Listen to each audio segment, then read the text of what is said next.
In this poster, I will present how we conducted quantitation of targeted proteins in human plasma as part of a randomized controlled trial for pre-diabetic Qatari residents. Exploring how the proteome is affected by interventions is a useful tool in understanding the pathways involved in disease prevention through gene expression of plasma proteins. In this study, we conducted a randomized clinical trial to investigate the effect of vitamin D supplementation on glycemic control of pre-diabetic and vitamin D deficient patients. The research participants underwent an oral glucose tolerance test with 75 grams glucose challenge.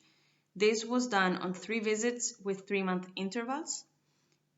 The blood samples collected at all visits from all participants were analyzed for glycemic control biochemical measurements.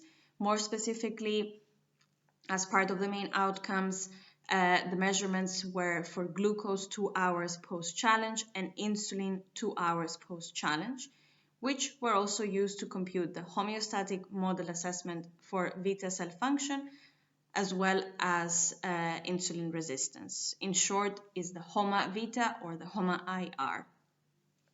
Then plasma from the blood samples collected was used to conduct the targeted quantitation by peptide-based analysis for a panel of 270 proteins.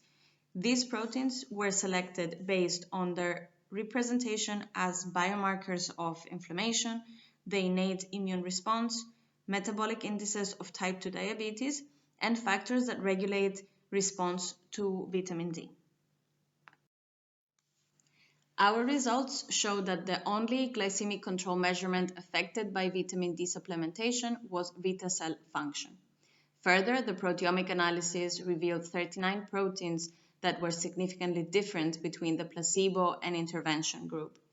From these 39 proteins, 9 were correlated with the change in vitamin D levels in the intervention group, so the group that received the vitamin D supplements. The most pronounced effect was observed for apolipoprotein C1.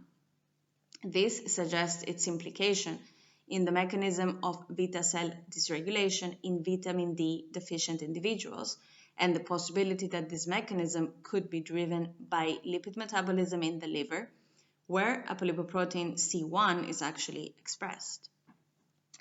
Assessment of exposure to a disease is normally determined by measuring concentrations of different biomarkers, either single or as a combination. For example, an excellent biomarker of systemic inflammation is C-reactive protein, which is widely used to determine the risk for cardiovascular disease. This biomarker, when it's combined with LDL cholesterol, another biomarker, actually provides a better prediction for type 2 diabetes as well, compared to when one of the biomarkers is just considered on its own.